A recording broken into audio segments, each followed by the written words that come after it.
Where are we? At the Anthropology Museum in Mexico City. Why are we here? Because I have a homework.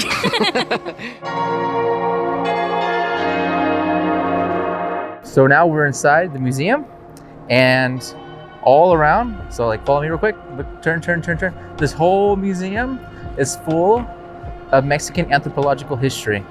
And the coolest thing is, well, normally this waterfall is going down, and the back over here, behind me, there is a garden area stylized as like a chinampa, which is the traditional farming method of the ancient Aztecs. So when the Spanish arrived to the Tenochtitlan, there was a giant lake, and there was a couple islands where the Aztec people lived.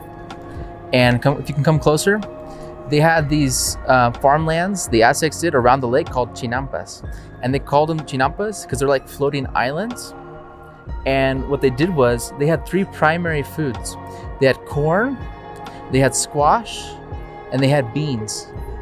And what they'd do is they'd mix them all together into the chinampa, and they would be able to grow all the food that they need. The corn being the high protein, the most important part of the diet.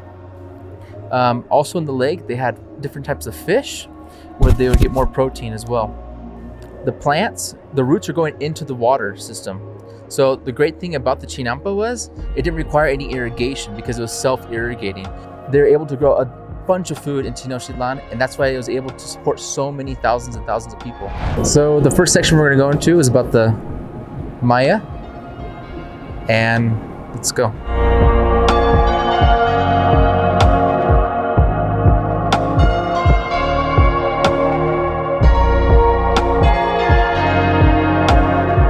This is a map that shows the area of the Maya cultures, starting with the Yucatan, parts of Guatemala, Belize, even down into Honduras. And the Maya period is divided up into different sections. There's the pre-classic, the classic, and the post-classic. And come up this way. This museum has some of the coolest artifacts you can find, and it's only here in this museum. All right, so in Mayan art, there's a certain style that they would do where they have the elongated nose, like this character here. And these are like just some, terracotta style artworks. If you come to over here, they have some clay figurines as well. That guy's just really hungry, that's it. So he's eating his hand. And she has a baby, but she's not eating the baby, so just only he's hungry. Okay, we continue to this side over here. This was found in Chiapas at one of the archaeological sites. It looks like he's given him like a dragon head of some kind. I'm not really sure, but pretty cool. All right, one of the most important artifacts they have here at the museum is this mural that was found in one of the palaces in Chiapas. And you can see the two brothers. This is the creation story. The certain style they use is a hieroglyph method similar to the Egyptians, where they use pictures and their numbering system is aligned there on the side. Now, if you find here, there's the 4 dots, which usually signifies 4, and the line signifies a 5, because they had a numbering system with the concept of 0, which was very unique in the ancient world. Prior to the Spanish arrival in the New World, even the ancient peoples had their own calendar system as well. I don't know if you can see it really well, but when the Spanish arrived, they wanted to know more about the culture of the Maya and the Aztec peoples, and what they wanted to do was record everything. And because they had their own unique calendars, the Spanish wanted to recognize, the importance of their ancient traditions and to adopt them into the Spanish system, so that way there's less confusion.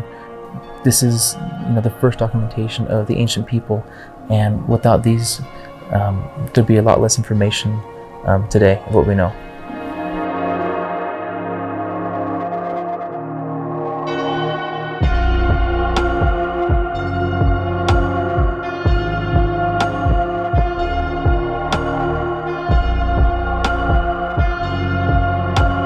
One of the cool things about this museum is they have recreated some archaeological sites. Look up here. and they've made them look like they did, like 1,000 years ago, which is the coolest thing. Another cool thing is they've preserved and moved the artifacts here.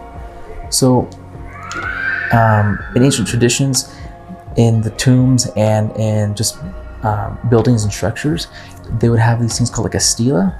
This isn't really the stylized one, but over here, that one right there, that's the regular size one.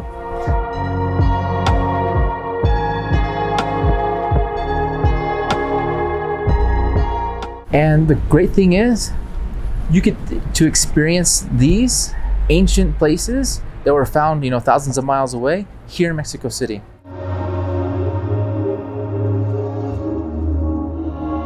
So all of these paintings were found without any color. They were just walls, and they were just traces of the original colors.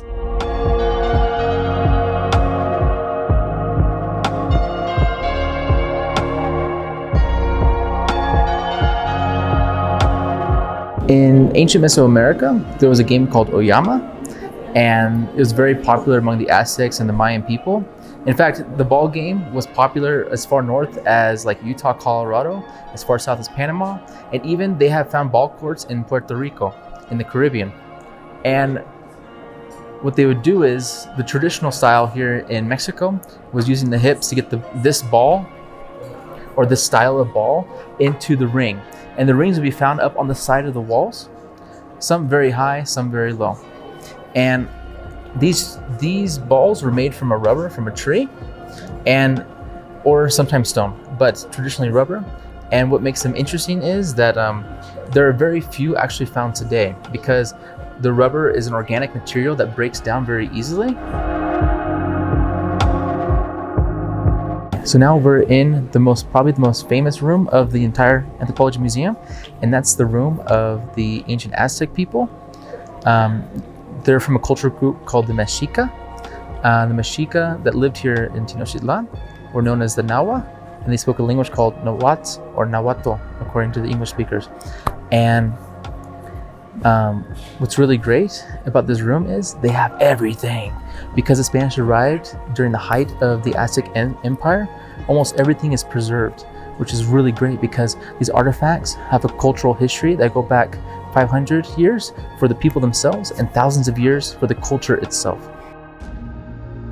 One of the most important gods of the people of the Aztecs was the Quetzalcoatl, the birded serpent, right? Something like that? Yeah, okay. Feathered serpent, thank you. And lots of the artifacts and statues found in Tenochtitlan, this goddess or god was found just about everywhere. So this big stone is actually called the Stone of the Sun, and it is a calendar that represented the different suns and the days, months, and years. How were they perceived by them? It is called the Stone of the Sun because the sun was a very important part of the culture, because they only perceived time with that. They did have hours and time, but not in the same way as we did. This is a traditional marketplace that could be found in Mexico City. What really surprised the Spanish a lot was when they arrived, they found, not just indigenous peoples, but a really advanced society. And every single day, about 100,000 people would enter the city through the waterways or through the bridges that connected the islands to the mainland. And what's crazy is this plaza still exists today.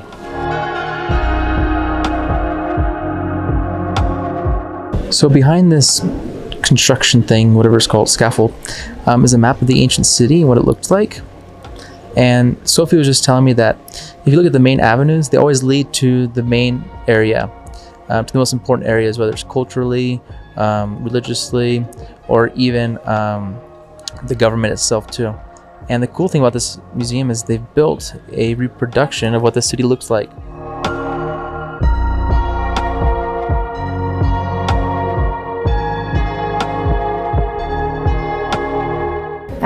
This long strip of paper you see here, it's called Codisevotorini, or Tira de la Peregrinación.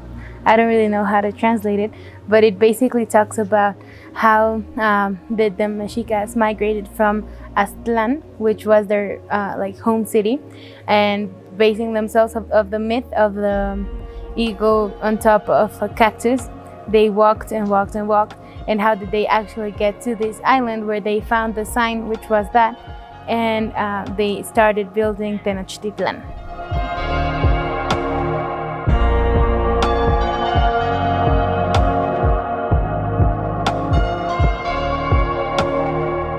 So one of the really cool things about the Aztec art was that it's a continuity of the ancient Mesoamerican art forms, like the Mayan people. A regular person wouldn't be able to tell the difference between the Aztecs and the Maya. It's a continuity of the art form, you know. Another important thing that got transferred over through cultures is acceptance of death.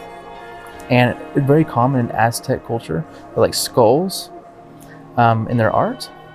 And it's not that, like, you know, they love death, you know, like, oh my gosh, I love death so much. It's the fact that they accept it. You know, it's a part of life.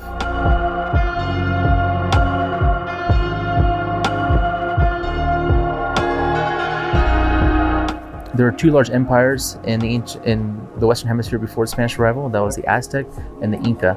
And still to this day, the influence of the Aztec culture can be found all throughout Mexico.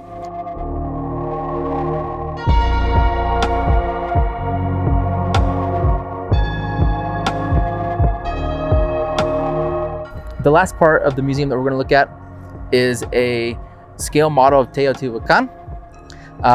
It's an ancient city that was north of Mexico City, or Tenochtitlan, by an hour north from us by driving by car.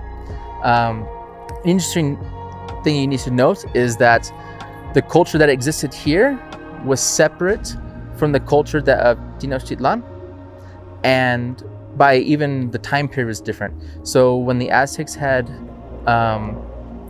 began Tenochtitlan around 1320s, this had already been like empty for like 500 years. So there had been nobody there. And this was actually considered the ancient areas to the Aztec peoples. You know, if the Aztecs wanted to see, you know, their ancient peoples, they would go here. Am I in the middle right now? Am I in the middle now? So now there's videos around me. So click on them, subscribe, like the video.